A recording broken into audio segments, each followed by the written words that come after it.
Do you ever feel like everyone else knows what they want to do and you're the only one who's stuck and unsure? The irony is, it's exactly the opposite. A recent study showed 75% of the workforce is looking for a change. So whether you hate your job or you're tired of trading time for money, maybe your priorities are changing and you want more flexibility, or you're a jack of all trades, but you're not sure where you fit, or you're just feeling lost and you don't even know where to start. The reality is, most of us don't know what we want to be when we grow up, but it doesn't have to be that way. You can get clarity. The secret is finding your unique wiring and the combination of your strengths and interests, the things that make you uniquely you. It's what I call Career Sweetspot, and it's where you do your best work, where work life is really enjoyable and where you make a difference and you help people. But the mistake most people make in career transition is just rushing into the next job without clarity around their sweet spot. So they end up stepping into another job, doing more of the same, and then a year later, you're just as stuck as you were before. So now's your chance to change the trajectory for yourself. And the way to do that is actually to slow down, take a step back, and figure out your career sweet spot before you move forward. In my own struggle to figure this stuff out, I was just so frustrated after years of all the personality tests, all the hypothetical questions, or where do you see yourself in 5 years? And it just felt like this endless process where I was never going to figure things out. And so I decided to make my own process and something that would actually work. And at Greenhouse, we've helped thousands of people make a change to build the career they love, so I know it works. So what's the secret sauce? It's actually very simple. You just look back at what you played as a kid. It's an amazing tool because it gets back to the core of who you are before you were all jaded by experiences and labels other people put on you. So what you need to do is think of several specific stories that you played as a kid. Those work the best, but you can also think of experiences as an adult that made you come alive. So you take those stories, and then throughout this process, you're going to draw out 3 key themes from those stories: your what, your where, and your why. The intersection of these 3 is what illuminates your sweet spot. You might already know 1 or 2 of these, but probably not all 3. And when people see all 3 together, that's when the light bulbs start coming on. So let me break down each aspect, starting with your what. The what is all about the skills and the activities you were good at in your stories. What were you naturally doing? What were the activities that were energizing? What specific things did other people comment on or compliment you on? Then go a little deeper and try to put your finger on what you loved about that event. For instance, don't stop at, I loved playing Legos. What was it about playing Legos that you loved? Was it the order and the structure of following directions and assembling a build? Or was it the freedom of challenge and making something completely new from a bin of random pieces? Maybe it was something like the neighborhood capture the flag game, and you loved leading and organizing the group of people. Or maybe it was the competition of trying to win, or the social element of friends. As best as you can, try to immerse yourself in those memories and connect with what made it so memorable, what made you come alive. Now for the second part, the where.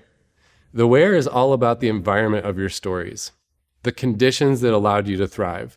So in your stories, what was the setting like? Where were you? Who were you with? When did it happen?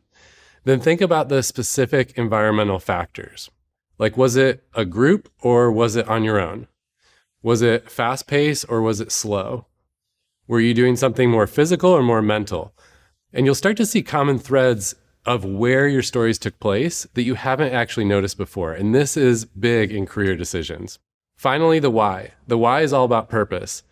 The what and the where were more self-focused, which is good and okay, but the why is more others-focused. It's about your impact in the world.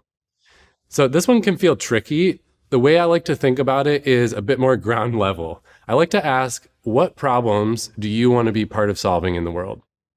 So in your stories as a kid or as an adult, what were the problems that you were solving? Maybe you had a common theme of like uniting different friend groups and getting people to work together as a team. Or maybe it was building something that didn't exist yet. Or finding ways to repurpose old things for new uses. Maybe it was helping actually bring out the best in someone else. What actually got you worked up?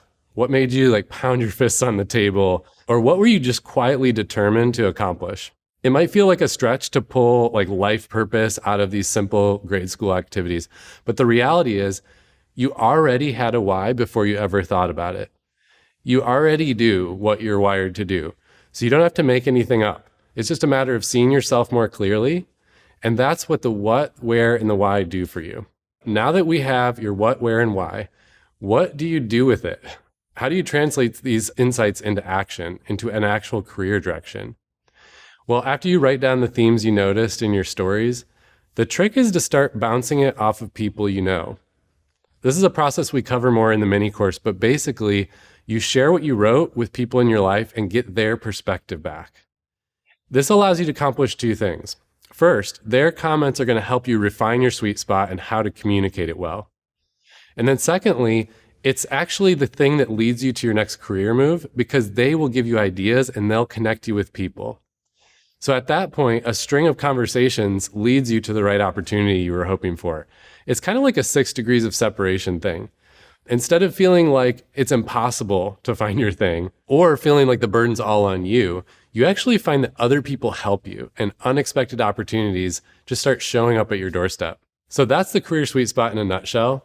I promise if you trust the process, you will have more clarity and you will find a more fulfilling work life. But the key is you actually have to do it. See, work is changing. Non-linear career path is the new norm, which is great news for you because you get to carve your own path. But it also means you have to own your direction and you have to figure things out because no one else is going to do it for you. So it does take work, but it is possible to find your career sweet spot and to actually step into it. I mean, I'm living proof. I used to think it was impossible, but now I'm excited to get out of bed most Mondays. I'm very clear on what my work is. Plus, I get to help people in a way that I'm wired to do and see how it improves their lives.